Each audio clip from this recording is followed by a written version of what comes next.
Olá, eu sou Laís Bertoche, psiquiatra, homeopata, terapeuta de família, criadora da terapia transgeracional e consteladora também. Eu sou Perla de Lambert Pilizola, advogada, psicóloga, terapeuta transgeracional, aluna da doutora Laís Bertoche, pós-graduada em Direito Sistêmico e em Constelação Familiar pela Hellinger Schule. Então, a gente vai começar com uma leitura, como sempre a gente faz, do livro Pão Nosso, do Chico Xavier, pelo Espírito de Emmanuel. É uma leitura que eu gosto muito, sabe, Perla? Essa passagem, para mim, é bem significativa. A página 253, no capítulo 120. Concilia-te depressa com teu adversário, enquanto estás no caminho com ele, para que não aconteça que o adversário te entregue ao juiz e o juiz te entregue ao oficial de justiça e te encerrem na prisão. Quem tem essa parábola é Jesus, que fala isso, mas quem escreveu, quem anotou, foi Mateus, no capítulo 5, versículo 25. Muitas almas enobrecidas, após receberem a exortação desta passagem, sofrem intimamente por esbarrarem com a dureza do adversário de ontem, inacessível a qualquer conciliação. A advertência do Mestre, no entanto, é fundamentalmente consoladora para a consciência individual. Assevera a palavra do Senhor: concilia-te. O que equivale a dizer: faze de tua parte. Corrige quando for possível relativamente aos erros do passado. Movimenta-te no sentido de revelar a boa vontade perseverante. Insiste na bondade e na compreensão. Se o adversário é ignorante, medita na época em que também desconhecias as obrigações primordiais e observa se não agiste com piores características. Se é perverso, categoriza-o à conta de doente e dementado em vias de cura. Faze o bem que puderes, enquanto palmilhas os mesmos caminhos, porque se for o inimigo tão implacável que te busque entregar ao juiz, de qualquer modo, terás então igualmente provas e testemunhos a apresentar. Um julgamento legítimo inclui todas as peças, e somente os espíritos francamente impenetráveis ao bem sofrerão o rigor da extrema justiça. Trabalha, pois, quanto seja possível no capítulo da harmonização, mas se o adversário te desdenha os bons desejos, concilia-te com a própria consciência e espera confiante. A gente estava comentando aqui, sobre essa leitura, que muitas vezes nós encontramos inimigos do passado. A gente não sabe o que fez nas nossas experiências passadas, E provavelmente essas pessoas implacáveis que nos dificultam a existência, nós não sabemos o que fizemos com eles, nós não sabemos a nossa responsabilidade com eles e nem as dificuldades que criamos a eles. Então eu me lembrei do Ho Oponopono, Eu sinto muito, eu peço perdão a você pelo que fiz e, por favor, me perdoe, E se mesmo assim não tem esse perdão, perdoe-se, sinta-se, concilie-se, É isso mesmo. É isso que ele fala, porque não podemos querer ou exigir que todos queiram a reconciliação, mas nós temos que nos reconciliar com a nossa alma, com a nossa vida, para podermos seguir em frente. E toda vez que a gente acaba se perdoando, a gente está desamarrando nós do passado, Que muitas vezes também a gente traz uma culpa que faz com que aquele se aproxime de nós, justamente na oportunidade de nos reconciliarmos. Sim, que muitas culpas são inconscientes, né? Porque quando a gente traz a constelação, se propicia isso, trazer essa culpa à consciência para ela ser dissolvida, vista, olhada. Vai fazendo essa prece?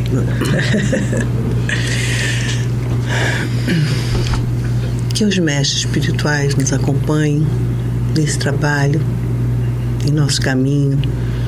Que a luz divina permeie nosso pensar, nosso olhar, nossas palavras. Obrigada, Senhor, pela oportunidade de estarmos aqui nessa casa de amor ao próximo, que esse trabalho nos faz glorificar o nosso Mestre Jesus. Obrigada por esse momento e por todos os outros que já existiram e que existirão. Graças a Deus. Amém. Então, Perla, vamos falar dos filhos hoje?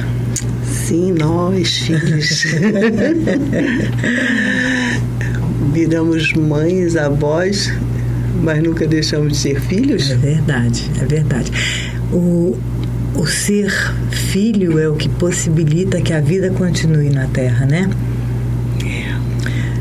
Não existir sem os filhos e, portanto, não existir sem os pais, não existem filhos sem pais.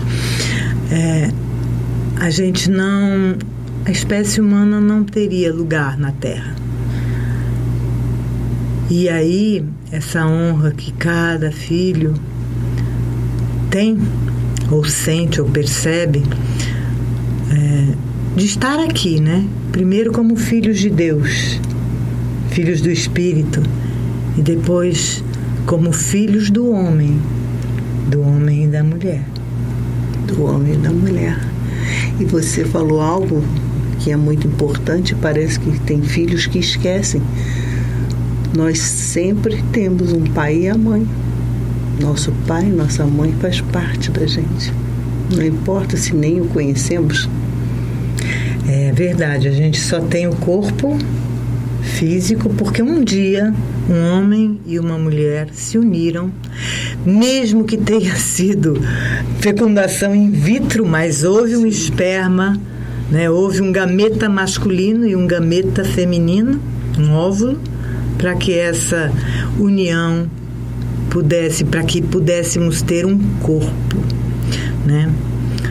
Para que nós pudéssemos ter existência no mundo, para que o Espírito, Filho de Deus, né, pudesse encontrar aqui um instrumento de trabalho, um instrumento de ação. Você já pensou que o corpo é o nosso instrumento de ação aqui na Terra? É ele que nos proporciona as nossas ações. É verdade. Todo o resto a gente faz, né? A mente, ela é num nível mais sutil, as emoções, elas funcionam e existem num nível mais sutil, mas o corpo não. O corpo é aquele instrumento que nos possibilita estar aqui, né? Sim, é um instrumento que se movimenta, né? É como diz a oração, né? Oração. É orar, é uma ação. Exatamente. É o instrumento da nossa oração. É verdade, verdade. Então, Perla, os filhos recebem a vida dos pais. 100% da mãe e 100% do pai. É verdade. E aí juntos formam o 100% do eu. Do eu. Não é 50% de um e 50% do outro, mas foram 100 que vieram. É verdade. E ela vem do jeito que vem, né? Vem total. E como será, né? Às vezes as pessoas falam assim, mas eu não pedi, você imagina que eu ia pedir para nascer desse pai e dessa mãe? Mas, gente, como que a gente atrai esse pai e essa mãe? Como que a gente consegue, quer dizer, para estar no mundo físico, a gente precisou puxar esse gameta feminino, ou esse homem e essa mulher, para se unirem, para que a gente pudesse ter um corpo, ter uma vida. A partir de onde? Aí é que entra aquilo que é oculto para tantos de nós, que é exatamente as nossas necessidades evolutivas, são as nossas necessidades evolutivas. E tudo aquilo que a gente já plantou no passado. Que na hora que a gente nasce, Ou melhor, na hora que a gente entra no ventre, a gente recebe toda aquela história, além, como diz muito bem você, toda a história do pai, toda a história da mãe. Nós não somos nada simples, somos seres bem complexos, né? Muito. Todo 100% da mamãe e do papai é toda a ancestralidade da mamãe, toda a ancestralidade do papai, e somos esse ser complexo. E ainda, além disso, tem um terceiro elemento. As vidas passadas. Que são as vidas passadas e a nossa necessidade evolutiva, né? E como é atraído isso? Como chegamos assim? A partir da sintonia vibratória, ressonância mórfica. Sheldrake fala muito bem disso. Fala, exatamente. Então a gente traz aquele campo que já é nosso, que já nos pertence, com toda a nossa história, com toda a nossa bagagem e com o nosso vir a ser, que é o que o Hellinger coloca como destino. Né? É o nosso destino. Então, nós trazemos tudo isso e encontramos o pai certo e a mãe certa para nós. Por isso que são sempre certos, mesmo aqueles que têm um destino difícil. Exato. Eu estava me lembrando, Perla, de uma passagem, um pouquinho, eu vou usar de uma outra forma essa passagem, né? Que é a semente. A semente, ela traz em si a vida já, né? A vida que ela tem que desenvolver. Mas às vezes, e aí eu não acredito em acaso, aquela semente cai num terreno super fértil, né? E se desenvolve rapidamente, com muita facilidade, um terreno bem arado. E tem aquelas outras sementes que nascem no meio das pedras, num terreno mais árido. É muito mais difícil se desenvolver. Mas veja a força que aquela árvore vai ter se conseguir se desenvolver naquele terreno duro, né? Mais complicado, mais difícil, menos fértil. Se ela desenvolve uma força, uma energia que a árvore que cresce nos terrenos mais macios não consegue. Que bonito isso, né? Isso me lembra a passagem que o Bert Helling fala, né? Se tivéssemos pais perfeitos, não teríamos força para sobreviver. Muito bom, é exatamente isso. Então a nossa força vem dessas dificuldades que encontramos. Tá certo, às vezes as dificuldades elas são bem difíceis, mas mesmo assim, lembra que se a gente nasceu é porque a gente tem a força necessária e o amparo, muito além dos nossos pais, às vezes até além mesmo, né? Daquele que nos trouxe a vida, né? Aquele que é o nosso pai espiritual, o pai do espírito, e que nos colocou aqui por algum bom motivo. E a força, muitas vezes, se não pode vir exatamente dos nossos pais terrenos, a força está aí, na vida, na própria essência. Na própria essência. Você sabe que eu lembro, não sei nem se foi você que me contou a primeira vez, mas da história da lagarta, em que ela estava ali se mexendo, em um homem muito bom, boníssimo. Ele resolveu ajudar a lagarta. E com todo cuidado foi tentando abrir para ajudá-la, porque ele era muito bom ajudá-la. E quando conseguiu abrir, ela estava morta, porque não tinha forças para voar. Perfeito. Então, você está falando de algo muito importante, que são os embates com a vida, que nos vão tornando mais firmes, mais corajosos, mais determinados. Não é? Isso. Nós conseguimos, aprendemos. Thomas Jefferson também dizia assim, quando perguntavam para ele por que erra tanto, né? Eu estou eliminando hipótese. Eu gosto de repetir isso, porque a gente erra tanto, né? É verdade. O Thomas Edison, ele fala algo exatamente assim, né? Ele diz que os filamentos, depois de já testar 700 e caquerada filamentos para a lâmpada elétrica, Mas você não cansou? É a mesma coisa. Você não cansou? Não, eu sei que essas 700 e poucas não funcionam. Né? A gente erra mais ou menos isso, ou mais um pouco. É verdade, é verdade. Outro dia me perguntaram, Perla, quantas vidas a gente tem. Dizem nos meios espiritualistas que a gente tem pelo menos 7.000 vidas. E que depois que a gente entra no caminho espiritual, quando a gente tem consciência de quem a gente é, que pelo menos a gente não está aqui só para comer, dormir, enfim, que a gente já tem a experiência da essência, a gente já sabe mais ou menos quem a gente é, a gente ainda tem 300 vidas. Nós temos mais ou menos isso? A gente já está um pouco mais, todos nós que estamos aqui ouvindo, se a gente está interessado pela espiritualidade, a gente já viveu pelo menos 6.800 mais ou menos, né? Então a gente já está aí nas últimas vivências. Você sabe que falando dessas vidas todas que nós... Hoje eu olho para os destinos difíceis, as pessoas que são chamados de bandidos, ladrões, eu olho para eles com respeito e com a distância devida, né, pela própria preservação, e fico pensando, ainda bem que dessa vez eu sou boazinha. Né? Quer dizer, você vai olhar que ele vai ter as consequências dos atos dele. É verdade. E ao mesmo tempo, né, quando eu olho para eles, eu vejo lá no fundo do coração, no centro do peito, a luz que brilha, que eles esqueceram o medo, a culpa, né, a insegurança faz com que a gente esqueça quem a gente é. A gente começa só a brigar com o mundo, né, a chutar o mundo. Somos, antes de tudo, parte dessa essência divina, antes mesmo de ter um pai e uma mãe.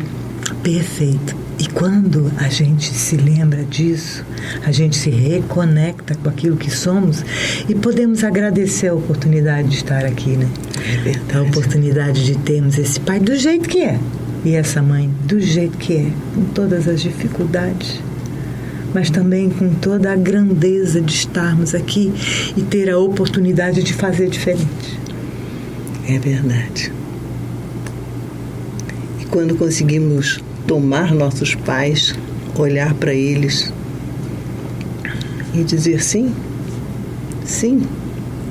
vocês são desse jeito e eu aceito. Eu concordo com vocês como são. E aí a gente pode tomar o melhor e deixar com eles as questões que pertencem a eles, né? Os sofrimentos que pertencem a eles. Mas sabe o que acontece? Às vezes as crianças amam tanto, e a gente vê isso nas constelações, que elas tomam o sofrimento do pai e da mãe para ela, como se ela pudesse, pequena, resolver o problema dos grandes, que são seus pais. É um amor cego, né? E que as crianças fazem tanto isso, né? Quantas crianças adoecem imaginando que podem tirar doenças de seus pais.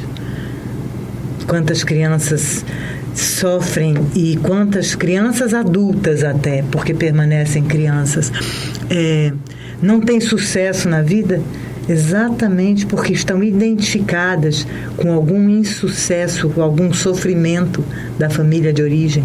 E aí eles não conseguem se desvencilhar, não conseguem fazer diferente, não porque eles não tenham dentro deles a capacidade de fazer diferente, mas porque eles estão embolados e identificados com a família de origem. É isso mesmo, Laís, né? A gente vê os ditos ovelhas negras, e são às vezes os que mais amam. Perfeito. Que se identificaram com o antepassado, que foi um excluído muitas vezes, né? Perfeito. Que viveu em sofrimento e que foi esquecido num sistema familiar, né? E aquele ovelha negra fica representando. É isso mesmo. Esse ser excluído, do seu sistema. É isso mesmo. Então, Perla, talvez você possa agora conduzir a gente nessa vivência. que você vai fazer aí? Então nós podemos agora ficar numa posição sentada com as pernas descruzadas, braços descruzados. Fechar os olhos, mas colocar na frente a imagem da sua mãe, a imagem da mãe, mesmo quem não conhece a sua mãe, mas é aquela mãe que vive no seu corpo,